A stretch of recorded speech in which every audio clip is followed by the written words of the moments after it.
20 minutes. The chair recognizes the gentleman from California. Thank you, Madam Speaker.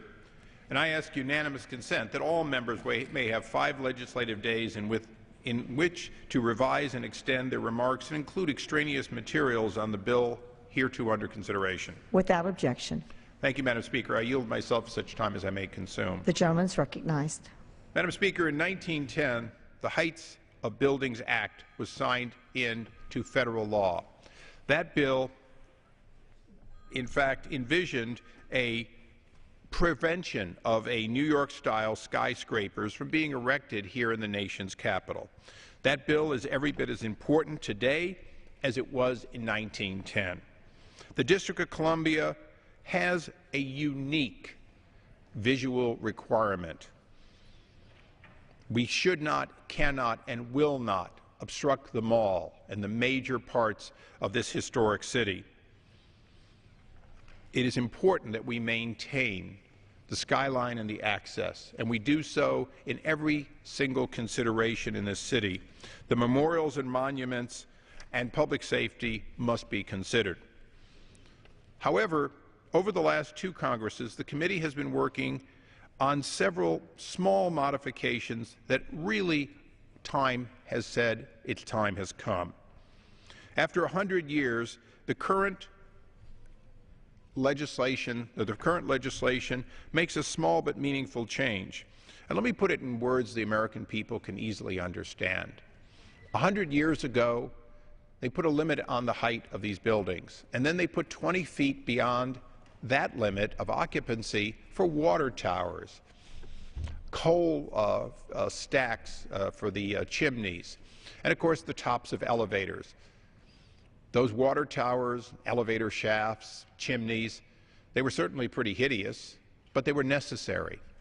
It's now 100 years later, and in fact the absence of other uses for these buildings often mean that these tops of these buildings are not considered to be an aesthetically important part, and there's no funding and no source of revenue to make them better. Under this modification to the Height Act, we allow for what have been called penthouses, but in fact are simply industrial rooftop air conditioners and the like, to be covered, wrapped, if you will, by architecturally pleasing structures. These structures may be occupied. They may be offices, cafeterias, or in the case of a residential apartment complex, it could be a top apartment. Under the legislation, they have to have a setback. The setback is roughly 1 foot per foot of height, or 20 feet of setback if they go to the full 20 feet. So these are not a monolithic increase, and in fact a setback consistent with that 100-year-old law. Last Congress, the committee held numerous hearings on the Height Act and listened to countless witnesses. I subsequently wrote to the National Capital Planning Commission, often called the NCPC, and the Mayor's Office, asking them to jointly study modifications to the Height Act and recommend any changes as they thought appropriate. For those who are unaware, NCPC is the regional planning commission that includes representatives of both the federal interest and local interest. The Height Act study is impressive. Aside from the research work, a series of meetings were held featuring considerable input from experts and the general public alike. Afterward, the Mayor's Office and NCPC provided separate recommendations. The Mayor's specific recommendation increased the height limits in downtown, and the Mayor also recommended that the City and NCPC work together to be able to use City Comprehensive Plan as a tool to adjust height limits outside the L'Enfant City region. This is not in today's proposal.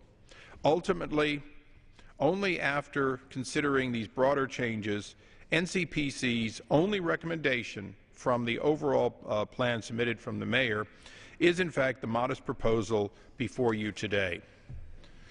But let's understand, the height of buildings in this city will not change by 1 foot under this Act, but the beauty of the tops of buildings and the usability will. the revenue to the city can increase because of the value of these top floors, and yet we will cover up mechanical penthouses that today are simply elevator shafts, rooftop air conditioners, water towers, and the like. So long as that ratio of setback and the other provisions of the 100-year-old Act are maintained, the city will have the ability to approve structures. But let's understand, those structures will still go through a rigorous program before they can be approved, and they will continue to be consistent with the 1910 Height Act. NCPC itself recommended that human occupancy be allowed in such rooftop penthouses so long as the setback ratio was maintained and that the penthouse does not exceed 1 story and that no more than 20 feet of height be maintained. Our bill does everything in the NCPC recommendation. So this bill simply gives the city a little more latitude on allowing human occupancy in penthouse where ugly mechanical penthouses already exist and are allowed. I would like to have gone a little further on this bill, and I'm very candid. There are areas well outside the city, as most people interpret it, far up in northeast where there are railroad tracks and industrial buildings, down in the southeast, an area that Eleanor Holmes Norton has worked tirelessly to improve, that could have been given additional options for higher buildings because they are outside of the area of concern for the mall and monuments.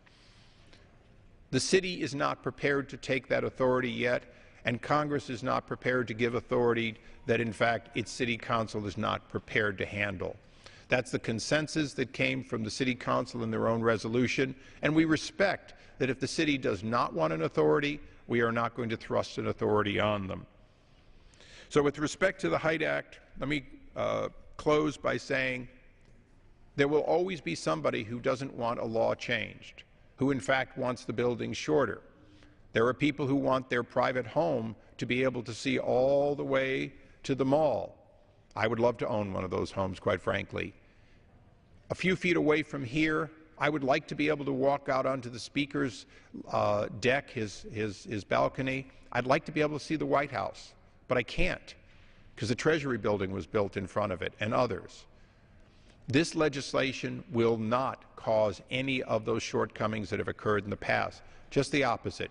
It will beautify the tops of buildings if the city approves of those specific projects while maintaining the absolute limit that has been on these buildings since 1910. I reserve